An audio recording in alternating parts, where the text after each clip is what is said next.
వినాయకుడిని గరికతో పూజలు చేయడం వల్ల కలిగే ప్రయోజనాలు ఇవే.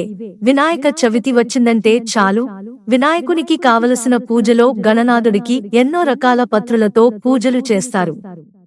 ముఖ్యంగా 21 రకాల పత్రులతో పూజ చేస్తారు. ఆ పత్రుల్లో గరిక కూడా ముఖ్యమైనది. గరిక అంటే గణపయ్యకు ఎందుకంత ఇష్టం? గరికకు గణేశుడికి ఏంటి సంబంధం? గడ్డిపోచ కూడా వినాయకుడి పూజలు పాలుపంచుకోవటం విశేషం. ఆ గరిక గడ్డి అంటూ గణపయ్యకు చాలా ఇష్టమట. దూర్వా అంటే గడ్డిపోచ అని అర్థం. 2 పోచలున్న దూర్వారాన్ని గణపతికి సమర్పిస్తారు. ఈ గడ్డిపోచకు గణనాథుడికి ఎలా బంధం ఏర్పడిందనే దానికి ఘన పురాణ కథ ఉందంటున్నారు. శివపార్వతులకు మొదటి సంతానంగా గణనాథుడు పుడతాడు.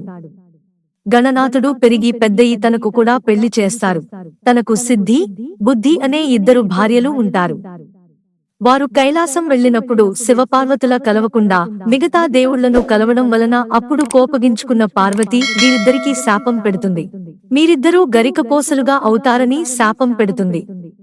కైలాసం నుండి భూమికి వచ్చిన సిద్ధి, బుద్ధి 2 వినాయకునితో ఇలా చెబుతారు: ఓ నాథ, అత్తమ్మ, మా ఇద్దరికీ శాపం పెట్టడం వల్ల ఇలా గరికపోసలాగా మారాము అని వినాయకునికి చెబుతారు.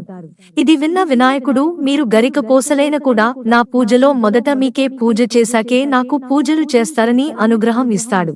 అలా గణేష్ని పూజ చేసే ముందు గరికతో పూజ చేస్తారు. ఈ గరికతో పూజ చేయడం వల్ల పాపాల నుండి ప్రాయశ్చిత్తం పొందుతారు మరియు వంశాభివృద్ధి పెంపొందుతుందని అర్చకులు ఈ సందర్భంగా తెలిపారు.